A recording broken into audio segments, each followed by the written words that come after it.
Hello everyone, welcome to my Dead Space remake, hard difficulty, no damage walkthrough.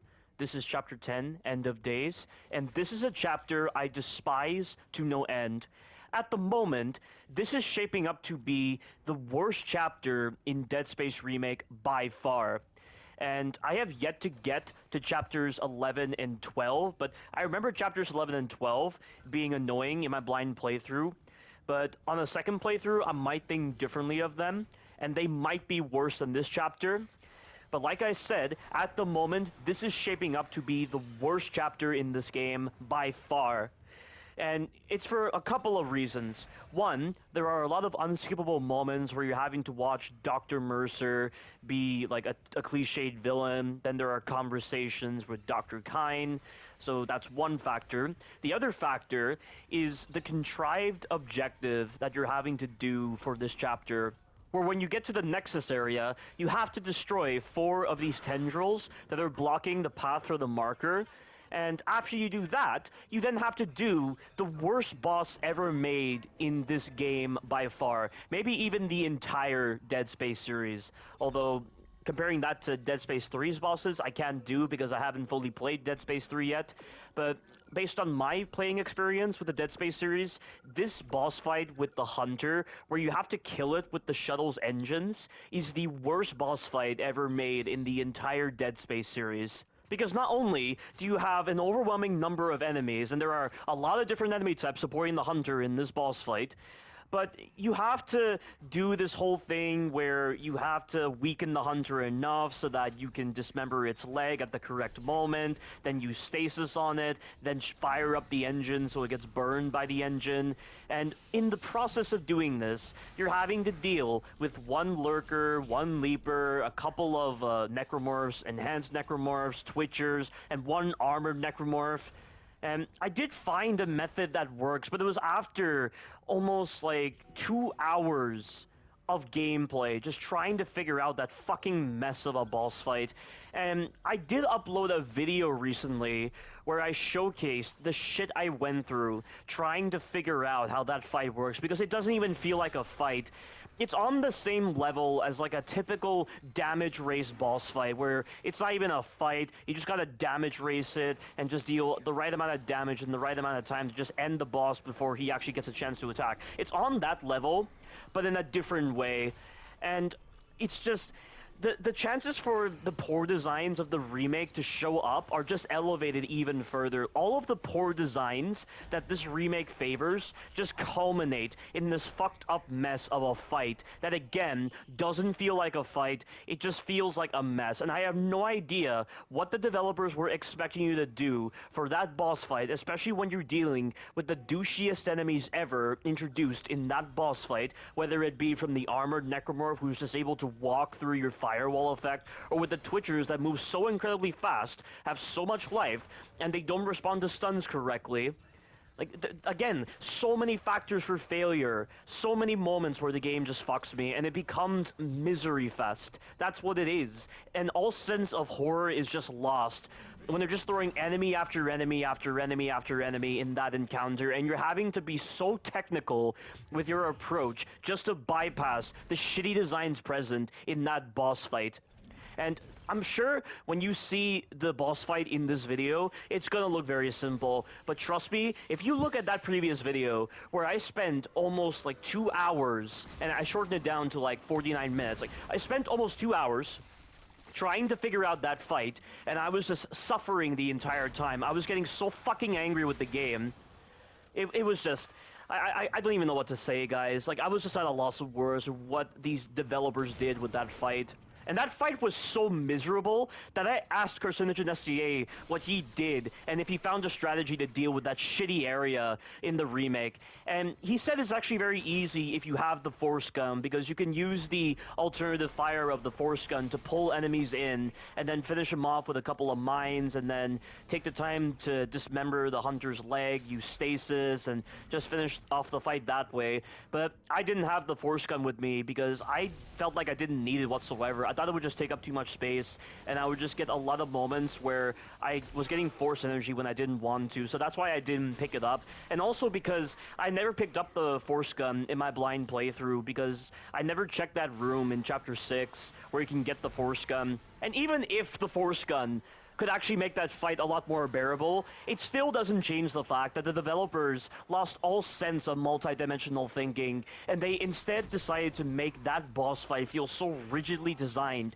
in how you approach it, so that your path through the area feels optimized in how you're actually dealing with the boss.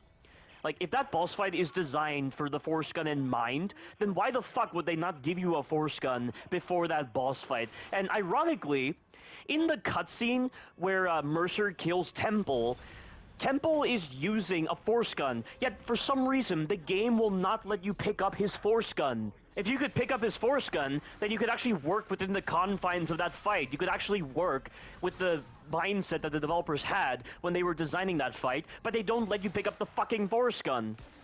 And again, I did find a strategy that works with using only the 3 weapons that I have.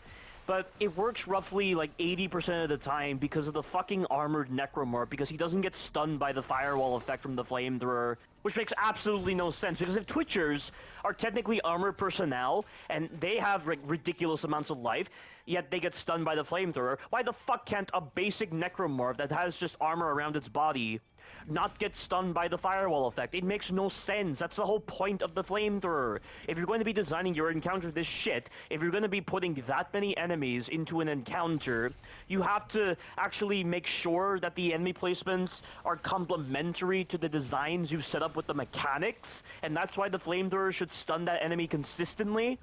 But they had no common sense when designing that fight. And all of these factors together make Chapter 10 one of the worst chapters in Dead Space Remake by far, and I hate this chapter more than Chapter 6. And to think that this kind of short chapter that isn't as long as Chapter 6 could be worse than Chapter 6, that is mind-boggling, to say the least.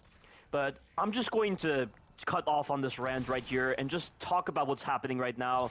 So again, we're destroying tendrils, we're going through these different rooms, and you'll get these quarantine moments that will be scripted to occur, but I'm setting up for this one by destroying the vents. And the spawn for this is always the same. There's always going to be 4 armored necromorphs and 1 infector. The infector can be easily dispatched by using a pipe and impaling him. And then the armored necromorphs, you can just use impalement devices like the fans and also the necromorph blades. You cannot use the pipe against the armored necromorphs, by the way. I don't know why this is the case. So this pipe I'm using, if I were to throw this at an armored necromorph, he would not get impaled, which makes no sense. And you'll see later on that I use a blade against an armored necromorph, and that knocks him over. So why is it any different? How could a pipe be any different to a necromorph blade when eliciting a hard knockdown on an armored necromorph? Where is the logic in that? It doesn't make any sense. But using the fans that I was able to drop down from the ceiling vents, I'm able to dismember these enemies, specifically in their arms, and then use their blades to take out the other armored necromorphs. And the locations for these enemies when they spawn in seems to be the same every time I do it. So memorize the spawn locations and you'll have no problems with the sequence. And the same can be said as well with the quarantine section that has the 2 female necromorphs and the 1 enhanced necromorph. They always seem to spawn from the same location, so the strategy will work very well. But again, since I'm using Kinesis, the chances for Isaac to grab the wrong thing is very high because Kinesis is that sensitive on its detection. And that happened a couple of times when I was doing these sequences, so you've got to make sure you have powerful weapons with you. And, you know, this chapter, it made me regret not getting the force gun from Chapter 6. But again, why they don't let you pick up Temple's force gun when he is killed by Mercer, I will never understand. In fact, that lack of flexibility, or like the lack of multiple locations for specific weapons, is something that really confuses me with this game.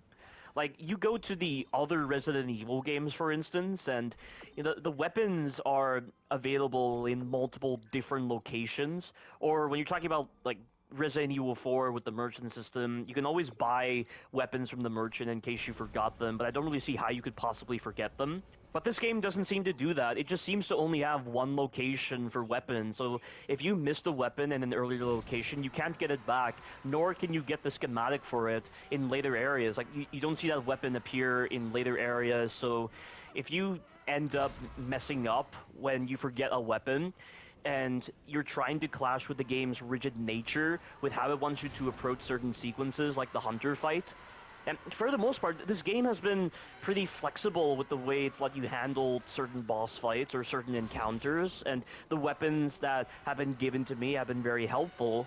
But the sequence just feels so badly designed without the force gun.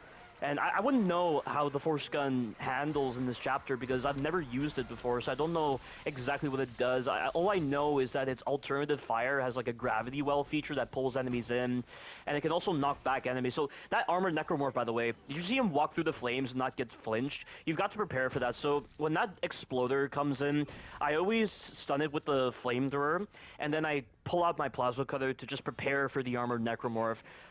If I get lucky, I can use the explosion of the exploder to kill that armored necromorph, but most of the time it misses, so I have to aim for his head or the blades if I'm going to kill that guy and stun him. But I've done that part right there, and now I need to set up for this shit boss fight coming up. So you only need one impalement device, which is this pipe over here, because we're going to use this to kill an enhanced lurker, which is the first time we're seeing this enemy type. So you will not be able to kill this enemy type using the pulse rifle mines. But keeping that impalement device there, I then activate the test fire, the hunter spawns in. I'm going to shoot this guy in the leg twice, and then melee him, because you need him to come out of this room. And then you need to take the path exactly like how I'm taking it. So there's a leaper to the right. He can leap at you, but as long as you're taking this path like this, he won't hit you. And then you need to fire a firewall when the Twitcher attacks you. And if you're fast, you'll be able to get past him every single time. Then you need to place a second firewall so that you can further delay the enemies, kill that lurker, and then place another firewall. Make sure the hunter gets to that spot, dismember his leg, use stasis if you need to, and then activate the shuttle test fire, and you will kill the hunter. But again, the random elements involved with this fight have to do with the armored necromorph just not following you as you're moving through the environment, or with the Twitcher when he just catches up to you when you're getting through the door, because Twitchers can be very fast, but the 3 firewalls will likely neutralize him or just slow him down when you're making your way to the door, or when you're in the middle of using stasis on the hunter. So that should work roughly like 80% of the time.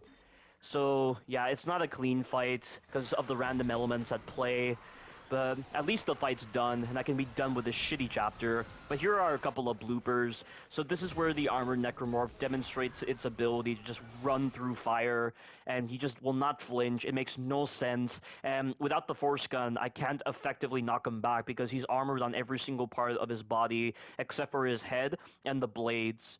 And he just doesn't take hit stun very well with the plasma cutter unless you just lay into him with everything you've got. So that was what I was encountering when I was doing that method. If I had the force gun, I could have easily knocked him back and just delayed him.